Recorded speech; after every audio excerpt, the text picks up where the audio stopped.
পবিত্র ঈদুল আজহার নামাজের পর ঐতিহ্যগতভাবে প্রিয়জনদের কবর জিয়ারত করেন যুদ্ধ বিধ্বস্ত গাজার বাসিন্দারা। যুদ্ধ শুরুর পর অনেক পরিবারই নিজেদের প্রিয়জনকে হারিয়েছেন।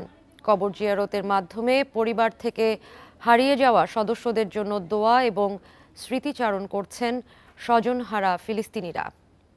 বান্ডেল থাকলে প্রতি সেনমানিতে টাকা বাঁচবে। বিকাশ সেনমানি বান্ডেল কিনে জিতুন প্রতি লেনদেনে। ধর্মপ্রাণ মুসলমানদের বড় দুটি উৎসবের একটি ঈদুল আজহা।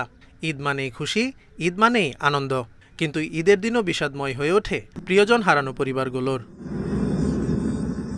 যুদ্ধবিধ্বস্ত গাজার খান ইউনিসে ঈদের দিনে প্রিয়জনের কবর জিয়ারত করেছে ফিলিস্তিনিরা।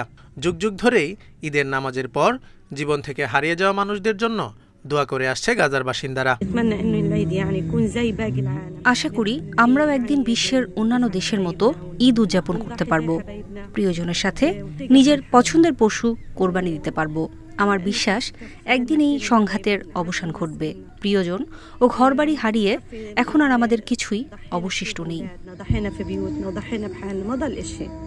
গাজায় যুদ্ধ শুরুর পর ইসরায়েলের বর্বরতায় অনেক ফিলিস্তিনি নিজেদের আপনজন হারিয়েছে। কেউ হারিয়েছে মা বাবাকে, কেউ বা হারিয়েছে প্রিয় সন্তানকে। পরিবারের একজন সদস্য অনুপস্থিত থাকলে পুরো পরিবারকেই অস্তিত্বহীন মনে হয়। ঈদ বা অন্য কোনো উপলক্ষ আমাদের এখন আর আগের মতো আনন্দ দেয় না। 6 সন্তানের মধ্যে চতুর্থ সন্তানকে হারিয়েছি। তাকে হারিয়ে আমাদের মুখের হাসি মলিন হয়ে গেছে।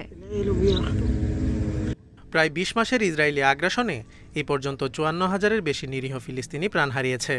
আইডিএফের ক্রমাগত হামলায় ধ্বংসস্তূপে পরিণত হয়েছে গাজা উপত্যকা।